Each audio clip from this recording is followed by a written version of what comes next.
বাগনানে BJP কর্মী খুনে মুখ্যমন্ত্রীর কড়া দাওয়াইয়ের পরই গ্রেপ্তার আরও এক। প্রশান্তদের খুনের ঘটনায় সিআইডি আর জেলা পুলিশ যৌথ অভিযান চালায়। শেখ সাইফুদ্দিন নামে আরও এক অভিযুক্ত শ্যামপুর থানা এলাকা থেকে গ্রেপ্তার। বাগনানে বিজেপি কর্মী খুনে মুখ্যমন্ত্রীর কড়া দাওয়াইয়ের পরেই গ্রেপ্তার আরও এক। প্রশান্তদের খুনের ঘটনায় সিআইডি আর জেলা পুলিশ যৌথ অভিযান চালায়।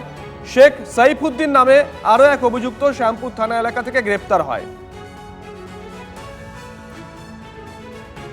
এই শেখ সাইফুদ্দিন, তার বিরুদ্ধে অভিযোগটা কি, কোথা থেকে পুলিশ কিভাবে গ্রেপ্তার করে, সুপ্রিয়র কাছ থেকে জানবো। সুপ্রিয়,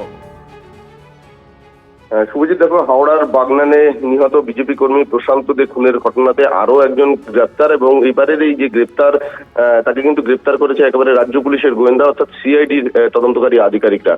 এবং সেক্ষেত্রে তুমি নিশ্চয়ই জানো যে এই বাগনানের যে বিজেপি কর্মী, নিহত বিজেপি কর্মী খুনের ঘটনা তদন্ত মুখ্যমন্ত্রীর নির্দেশেই কিন্তু সিআইডি শুরু করে, এবং সেই তদন্তভার নেওয়ার পর শ্যামপুর এলাকা থেকে এই সৈফুদ্দিন নামের যে ব্যক্তি শেখ সৈফুদ্দিন তাকে গ্রেপ্তার করেছে। এবং সেক্ষেত্রে যেটা আমরা সিআইডি সূত্রে জানতে পারছি যে এফআইআর এর তালিকাতে যে 41 জন নাম রয়েছে সেই তালিকাতে কিন্তু এই শেখ সৈফুদ্দিনের নামও রয়েছে।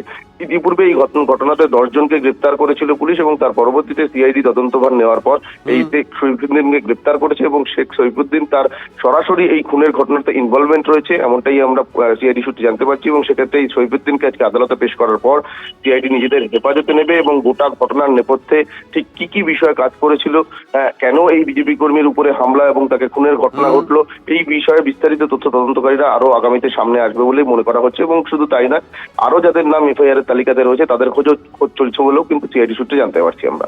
ধন্যবাদ। দ্বিতীয়ত হচ্ছে জেলা শাসক মহোদয়কে ধন্যবাদ জানাই। প্রথমেই তিনি 4 লক্ষ টাকা ডিজাস্টার যে ফান্ড আছে জেলা, সেখান থেকে পরিবারকে দিয়েছিলেন। আমি সিএম রিলিফ ফান্ড থেকে আরো 5 লাখ টাকা দিলাম, এবং ওনার যে মেয়ে রয়েছে, বড় মেয়ে 22 বছর বয়স, তাকে আমরা একটি জব দিলাম আমাদের বিডিও অফিসে নিয়ম মেনে। এখানে কি কন্ট্রাকচুয়াল জব তার বাড়ির কাছে বিডিও অফিসে দেওয়া হয়েছে।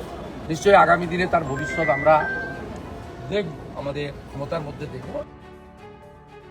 মুখ্যমন্ত্রী বললেন আমাদের পাশে আছেন মুখ্যমন্ত্রী, আমরা মুখ্যমন্ত্রীর কাছে অত্যন্ত ধন্যবাদ।